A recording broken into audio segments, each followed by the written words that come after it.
Assalamualaikum warahmatullahi wabarakatuh. Selamat datang teman-teman.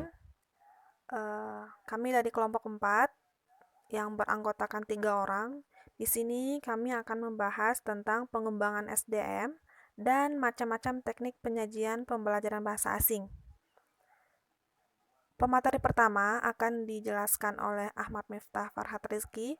Kemudian yang kedua, pemateri kedua Elia Roza, dan pemateri ketiga Rahmawati Syami. Selamat menyaksikan. Bismillahirrahmanirrahim. Saya pemateri pertama Ahmad Miftah akan mengawali presentasi kali ini yang berjudul makalah dengan berjudul pengembangan SDM guru dan non-guru. Nah, dalam kata lain, judul makalah pengembangan SDM guru dan non-guru ini kata lainnya adalah pengembangan mutu guru dan karyawan.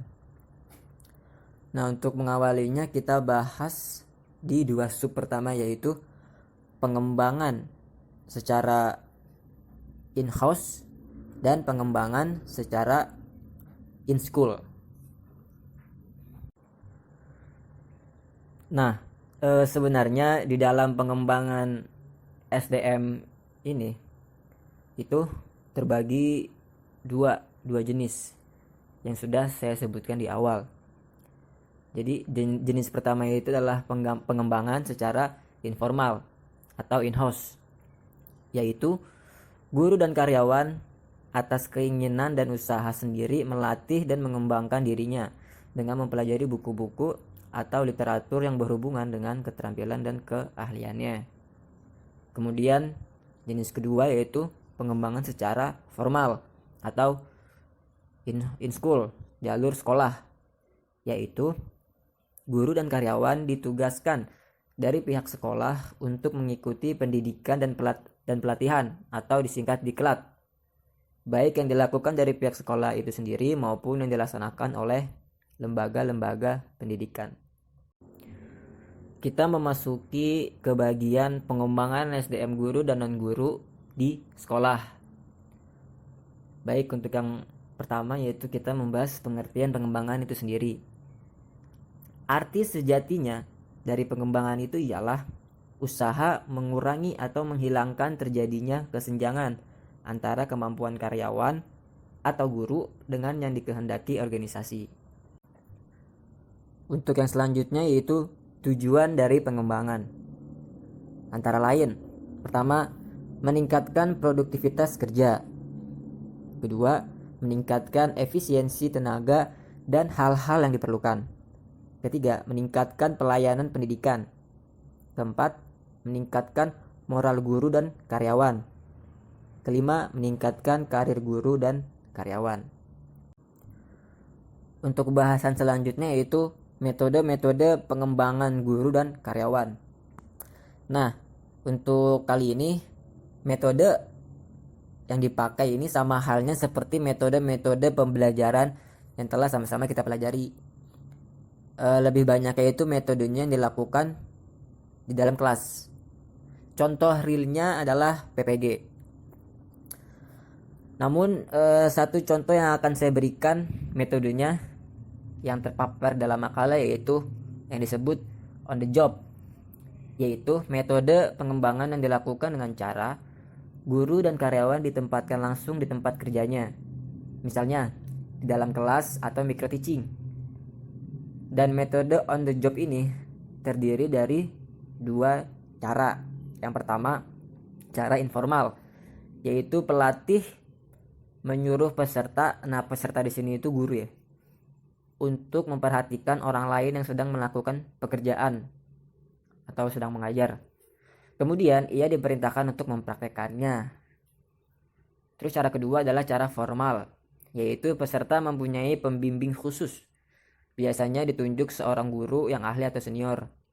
Selanjutnya, peserta diperintahkan melakukan pekerjaan atau mengajar sesuai yang dipraktekkan pelatih tersebut. Selanjutnya ada proses pengembangan bagi guru dan karyawan pendidikan. Yang pertama, mencakup sasaran. Jadi sasarannya itu harus jelas untuk meningkatkan apa itu technical skill atau human skill atau managerial skill atau conceptual skill atau semua skill. Jadi sasarannya itu harus ditentukan terlebih dahulu mana yang ingin ditingkatkan. Kemudian yang kedua tentang kurikulum. Kurikulum harus ditetapkan secara sistematis.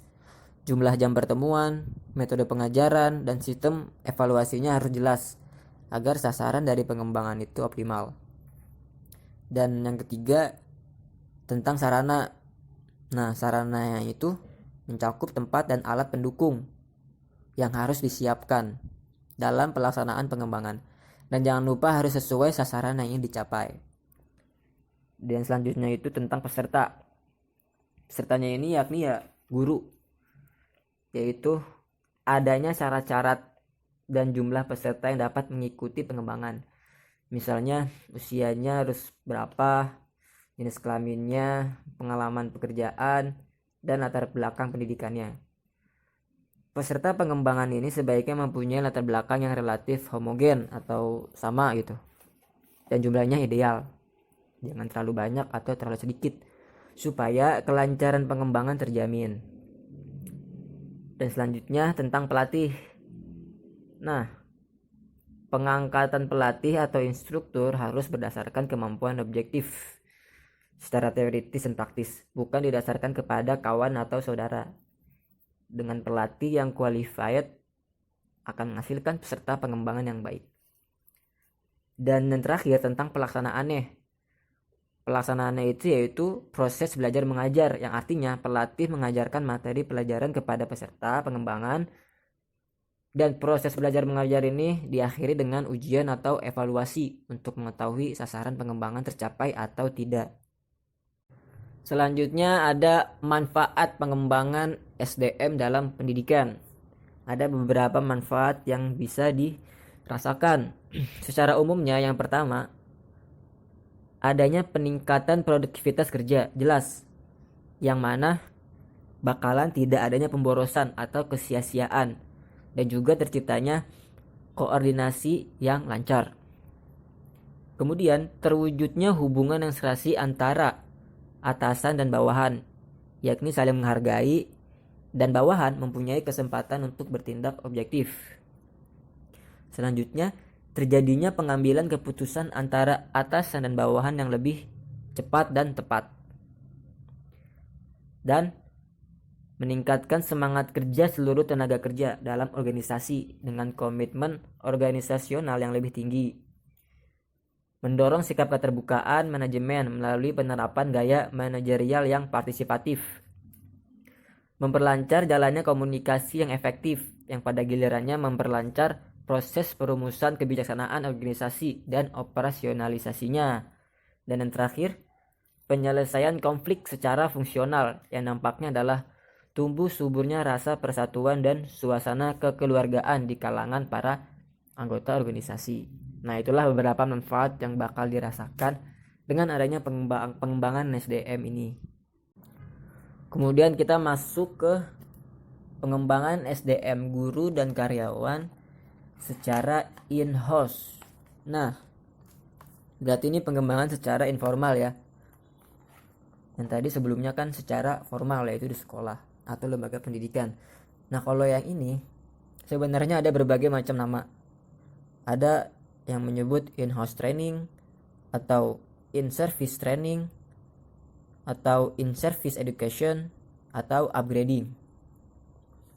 Nah, kata Nawawi, memberikan in-house training adalah sebagai upaya meningkatkan pengetahuan dan keterampilan guru dalam bidang tertentu sesuai dengan tugasnya agar dapat meningkatkan efisiensi dan produktivitas dalam melakukan tugas-tugas tersebut. Lebih lanjut dikemukakannya bahwa program in-service training ini diperlukan karena banyak guru-guru muda yang belum mendapat pengalaman dan bekal yang cukup dalam menghadapi pekerjaannya. In-house training merupakan program pelatihan yang diselenggarakan di tempat sendiri sebagai upaya untuk meningkatkan kompetensi guru dalam menjalankan pekerjaannya dengan mengoptimalkan potensi-potensi yang ada.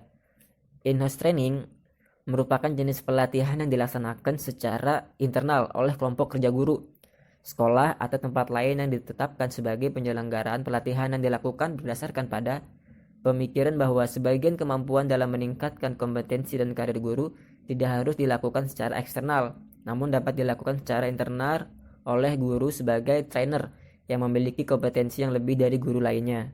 Adapun ketentuan peserta dalam in-house training minimal 4 orang dan maksimal 15 orang menurut Danim. Selanjutnya, menurut kajian pengembangan profesi guru yang disusun oleh Badan Pembinaan Sekolah Dasar dan Menengah, Departemen Pendidikan Nasional Indonesia, mengatakan peningkatan kompetensi guru dilaksanakan melalui berbagai strategi dalam bentuk pendidikan dan pelatihan. Di antaranya adalah in-house training. Pelatihan dalam bentuk ini adalah pelatihan yang dilaksanakan secara internal melalui forum kelompok kerja guru atau KKG atau musyawarah guru mata pelajaran atau MGMP. Sekolah atau tempat lain yang ditetapkan untuk penyelenggaraan pelatihan. Strategi pembinaan melalui in-house training ini dilakukan berdasarkan pemikiran bahwa sebagian kemampuan dalam meningkatkan kompetensi dan karir guru tidak harus dilakukan secara eksternal, tetapi dapat dilakukan oleh guru yang memiliki kompetensi kepada guru lain yang belum memiliki kompetensi.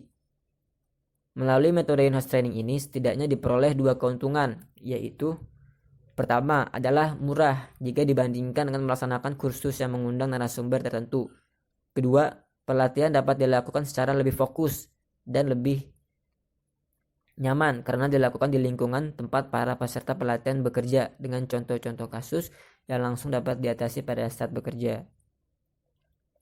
Menurut buku panduan pembelajaran yang dikeluarkan Direktorat Pembinaan Sekolah Menengah Atas, in-house training bertujuan memberikan pengarahan dan pendampingan secara langsung kepada para guru agar pembelajaran dapat berjalan dengan baik sesuai dengan yang diharapkan di masing-masing sekolah.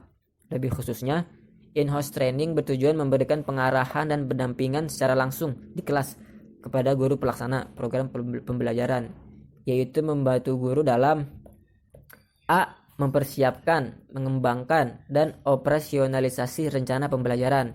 B. Mengembangkan dan menggunakan secara optimal media sesuai dengan materi pembelajaran yang diampu.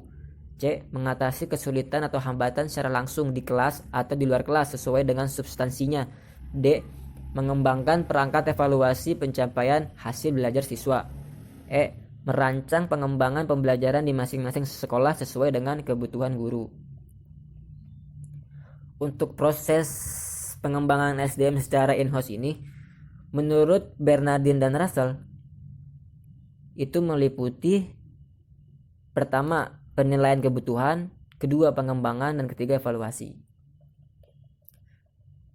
Dan adapun keunggulan dari in-house training ini, yaitu dilakukan di lokasi tempat kerja, yang mana itu bisa di sekolah, dan menggunakan pendekatan yang fleksibel sesuai dengan kebutuhan para guru, sehingga dalam pelaksanaannya, guru merasa lebih nyaman dan mampu terlibat secara aktif dalam proses pelatihan. Alasannya sejalan dengan hasil penelitian yang menunjukkan bahwa pelatihan yang efektif adalah yang didasarkan pada konstruktivisme, bukan pada model yang berorientasi transmisi atau transmission oriented model, di mana mampu melibatkan sebagai pembelajar aktif dan terkait langsung dengan tugas-tugas konkret mengajar, penilaian, observasi, dan refleksi yang dilakukan oleh guru dalam setiap harinya.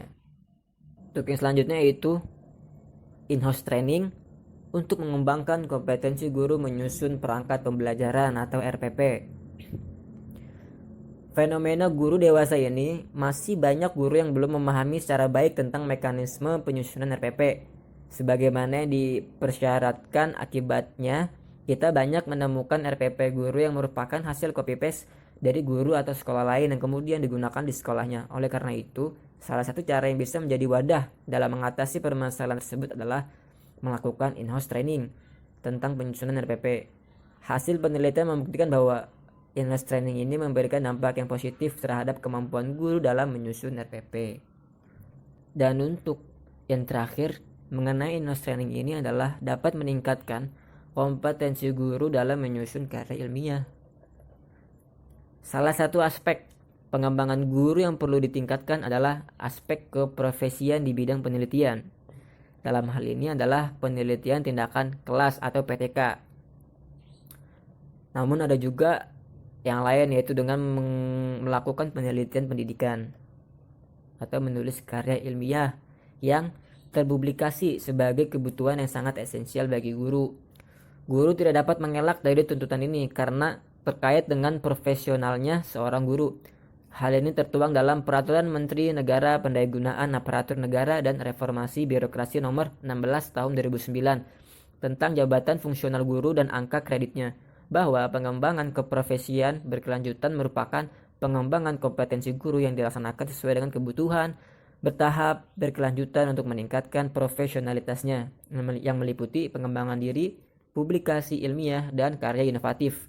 Melalui aktivitas menulis, guru memiliki wawasan tentang pendidikan dan dapat mengupas masalah-masalah dalam pembelajaran. Nah, salah satu upaya yang bisa digunakan dalam mengatasi persoalan yang mana di Indonesia itu guru-gurunya masih memakai budaya oral, bukan budaya membaca. Yang mana telah kita ketahui bahwa tahun, kalau tidak salah 2017, budaya membaca negara Indonesia itu terbawah kedua. Nah, salah satu solusinya itu dengan meningkatkan pemberdayaan guru ini sendiri dengan cara in-house training. Melalui kegiatan in-house training ini, guru akan diberikan pembekalan tentang teknik menulis yang baik dan sesuai dengan standar karya ilmiah yang nantinya menjadi bekal dalam menghasilkan karya tulis ilmiah. Salah satu teknik yang bisa disajikan dalam penulisan karya ilmiah melalui in-house training adalah teknik pemodelan. Ini bukan seperti plagiasi, tapi pola teknik ini yakni guru sudah dihadapkan pada contoh konkret yang dapat diaplikasikan melalui pengamatan, peniruan sistematika penulisan dan pemodifikasian sesuai permasalahan yang diangkat dalam karya tulis ilmiah yang dibuat. Baik, mungkin untuk bagian saya hanya ini yang dapat saya sampaikan. Untuk selanjutnya saya serahkan kepada pemateri selanjutnya. Terima kasih. Selanjutnya yaitu pengembangan guru dan non-guru bahasa Arab melalui budaya baca dan tulis. Guru sebagai tenaga pendidik dan non-guru bisa kita katakan sebagai tenaga kependidikan. Pada saat sekarang ini, real yang kita temukan di lapangan, guru khususnya dan non-guru umumnya, itu lemah dalam menulis karya ilmiah. Kenapa ini bisa terjadi? Karena disebabkan etos baca guru yang sangat lemah.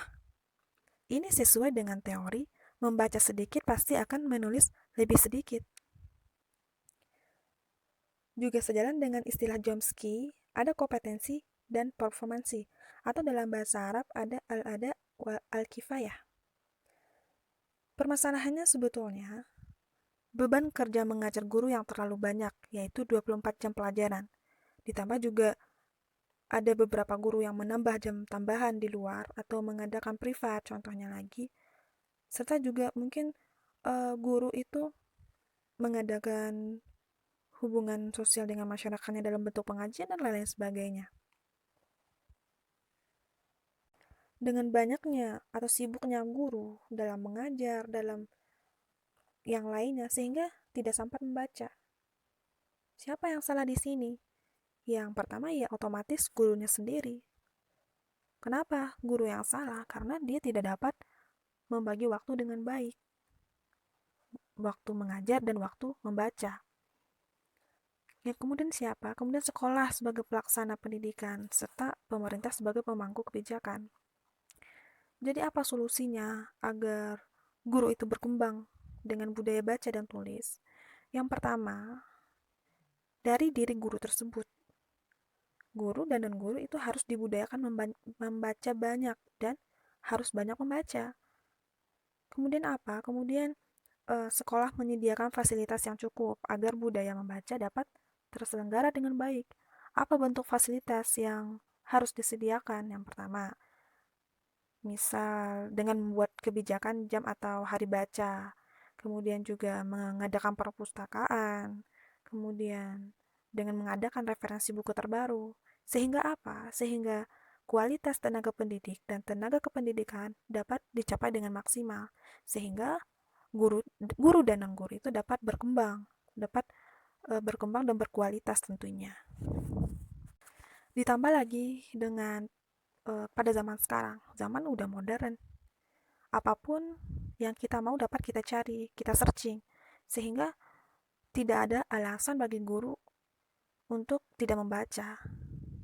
Selanjutnya, yaitu tentang macam-macam teknik penyajian dan pengelolaan pembelajaran bahasa asing. Di sini ada 4 teknik. Yang pertama, teknik tanya jawab.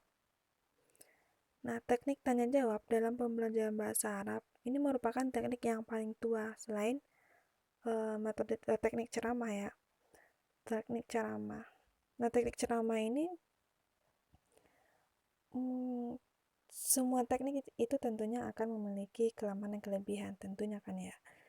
Nah, tetapi teknik ceramah di sini siswa itu akan mengalami masalah kebosanan dan mungkin bahkan mengantuk karena siswa itu akan menangkap itu maksimalnya 70% apa yang didengarnya dari gurunya. Nah, maka apa alternatif yang dapat kita ambil sebagai guru? Maka alternatifnya ya kita menggunakan teknik lain. Contohnya kita menggunakan teknik tanya jawab. Nah, teknik ini merupakan teknik yang paling tua ya selain teknik ceramah sebagaimana yang saya katakan tadi. Juga teknik ini dimaknai sebagai teknik memberi motivasi kepada siswa agar bangkit pemikirannya untuk bertanya atau menjawab setiap pertanyaan. Nah, maksud teknik ini juga tepat digunakan untuk menyimpulkan atau mengikhtisarkan pelajaran atau materi yang dibaca. Serta juga teknik ini dapat mengecek kemampuan siswa dalam memahami bacaan. Contohnya kita gunakan dalam pembelajaran bahasa Arab. Bagaimana bentuknya? Contohnya dalam pembelajaran kita menggunakan tanya jawab. Kita memberikan stimulus atau rangsangan kepada siswa dan siswa menjawab atau memberikan respon.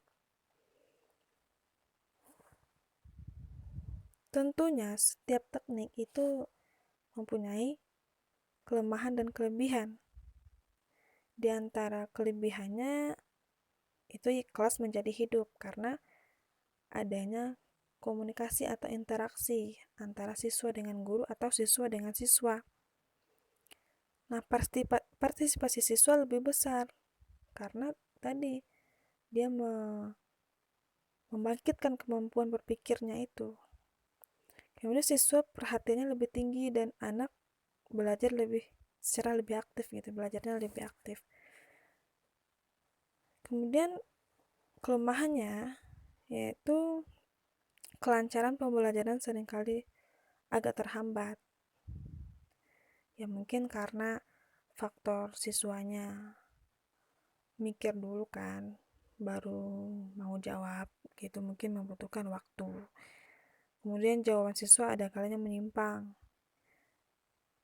Ya, kadang siswa juga menyimpang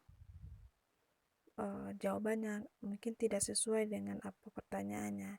Sehingga dengan itu, guru tahu tuh bahwa siswa ini belum paham mungkin, sehingga guru menjelaskan kembali. Gitu. Kemudian juga guru butuh waktu untuk memperoleh jawaban yang benar.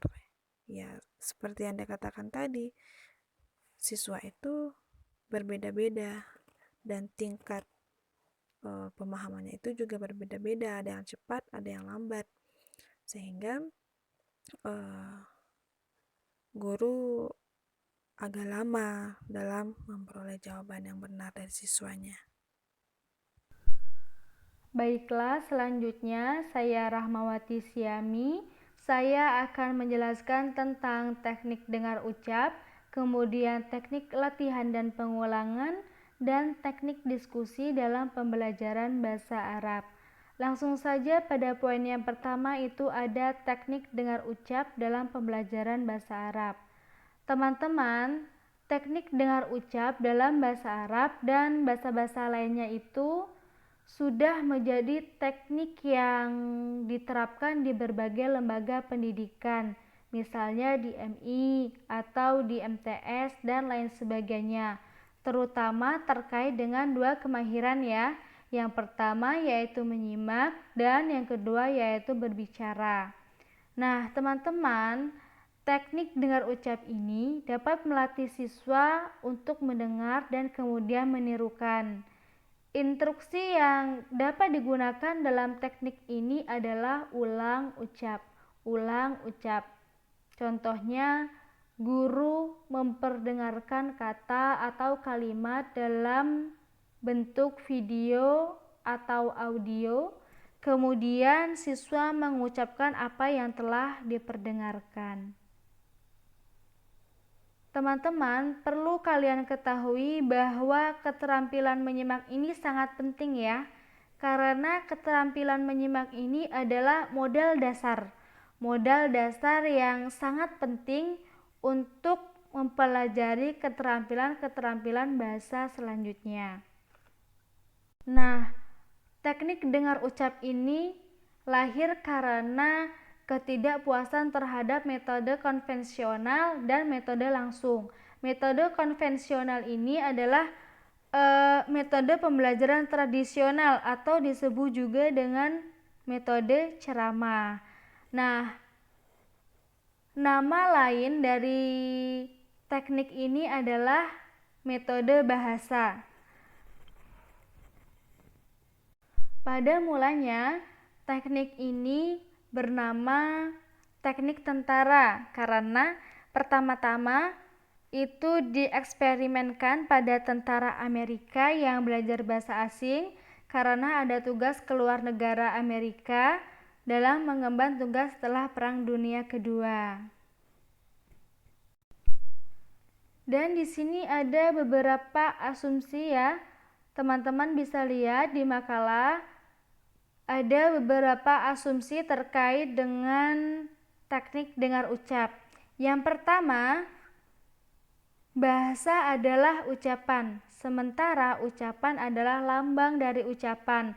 Oleh karena itu, dalam pembelajaran bahasa asing itu harus mengutamakan ucapan dibandingkan dengan membaca dan menulis.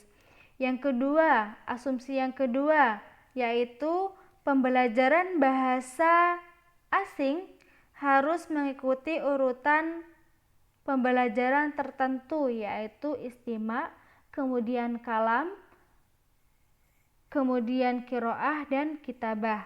Jadi pertama-tama siswa itu menyimak, kemudian berbicara dan membaca baru menulis. Yang ketiga yaitu teknik pembelajaran bahasa asing mengikuti apa yang terjadi pada anak kecil ketika belajar bahasa ibunya, dimulai dengan menyimak, kemudian mengikuti apa yang disimak. Selanjutnya barulah di sekolah ia mendapatkan pembelajaran membaca dan menulis. Teman-teman, begitu dia lahir, dia akan mulai menyimak apa yang dikatakan oleh ibunya, menyimak apa yang dikatakan oleh ayahnya, menyimak apa yang dia dengarkan. Maka dari itu kita sebagai orang tua harus memperdengarkan sesuatu yang baik kepada anak kita, misalnya murotal dan lain sebagainya, agar ketika anak kita itu mulai bisa berbicara, kata-kata yang awal dia katakan itu adalah kata-kata yang baik. Untuk asumsi yang keempat, kelima, keenam, ketujuh, kedelapan, dan materi-materi selanjutnya pada poin ini bisa teman-teman baca sendiri ya, karena materinya masih banyak dan penjelasannya itu melalui video, jadi durasinya tidak bisa lama-lama. Oh iya, pada poin ini ada ungkapan dari Mel Siberman ya. Yang pertama, apa yang saya dengar saya lupa, apa yang saya lihat saya ingat sedikit, apa yang saya dengar, lihat, dan diskusikan saya mulai mengerti, Apa yang saya dengar, lihat, diskusikan, dan saya kerjakan, saya dapatkan pengetahuan dan keterampilan. Ini seperti penjelasan Bapak ya, pernah Bapak jelaskan, Pak Raswan jelaskan, ada gambar piramid-piramid gitu di PPT. Saya lupa-lupa ingat ya, itu ada pokoknya 10%, 30%, 50%, 90% gitu. Semoga kalian ingat. Nah, yang 90% ini adalah pembelajaran yang efektif, karena pembelajaran yang efektif itu kalau siswanya itu mendengar, melihat, kemudian diskusi, dan kemudian mengerjakan soal gitu ya. Selanjutnya poin yang kedua itu ada teknik latihan dan pengulangan dalam pembelajaran bahasa Arab. Latihan yang dapat diberikan kepada siswa bisa berupa tugas, berupa pertanyaan-pertanyaan yang harus dijawab dan didiskusikan. Kemudian bisa juga berupa mengumpulkan, membuat, mengadakan observasi dan eksperimen terhadap sesuatu. Nah, teman-teman, latihan ini bisa dilakukan di mana saja.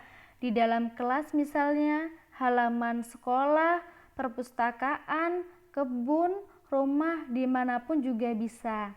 Nah, di sini di dalam makalah ada beberapa langkah-langkah dalam teknik latihan dan pengulangan. Yang pertama, merumuskan tujuan latihan dan pengulangan, kemudian mempertimbangkan apakah pemilihan teknik, latihan, dan pengulangan itu sudah tepat, sesuai tujuan atau belum.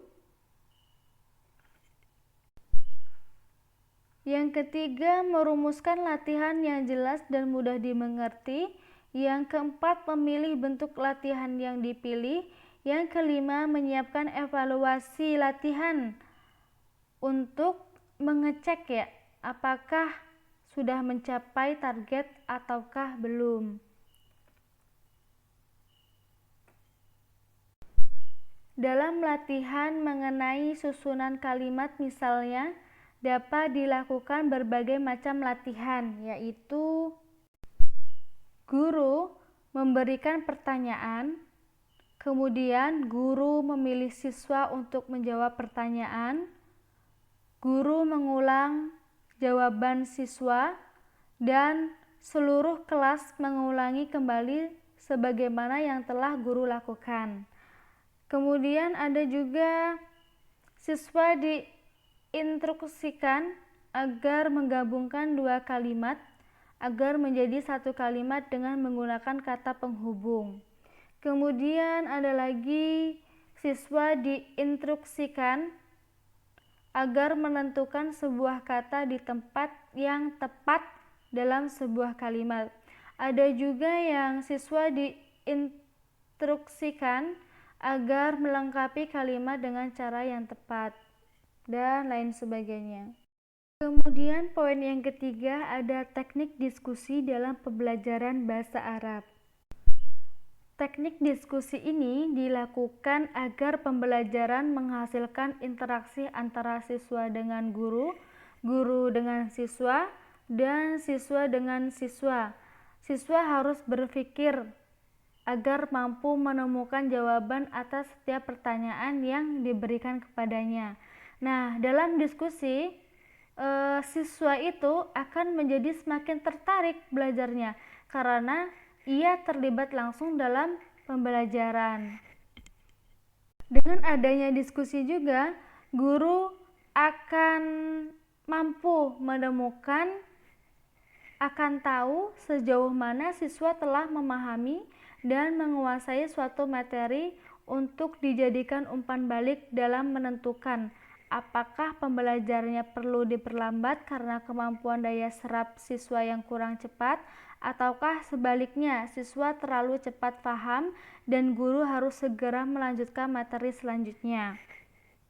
Dalam diskusi juga dilatih untuk menganalisis, sintesis, evaluasi, dan kegiatan mental lainnya.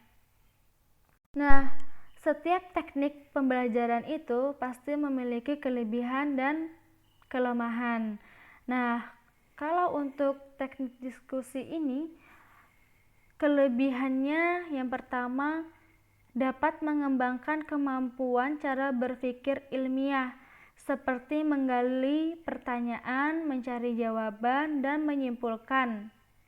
Kemudian yang kedua, dapat melatih belajar sendiri secara positif sehingga dapat mengembangkan pendidikan demokrasi. Kemudian ada kelemahannya. Yang pertama, memerlukan kecerdasan anak yang tinggi. Jika tidak, maka tidak akan efektif. Yang kedua, tidak cocok untuk usia peserta didik yang terlalu muda. Tentu kelebihan teknik ini harus dimaksimalkan dan kelemahannya juga harus diminimalisir oleh guru. Baiklah teman-teman, mungkin itu saja yang dapat saya sampaikan. Apabila kurang paham bisa dipertanyakan. Insya Allah saya Roza Miftah akan menjawab pertanyaannya. Sekian dari kami. Assalamualaikum warahmatullahi wabarakatuh.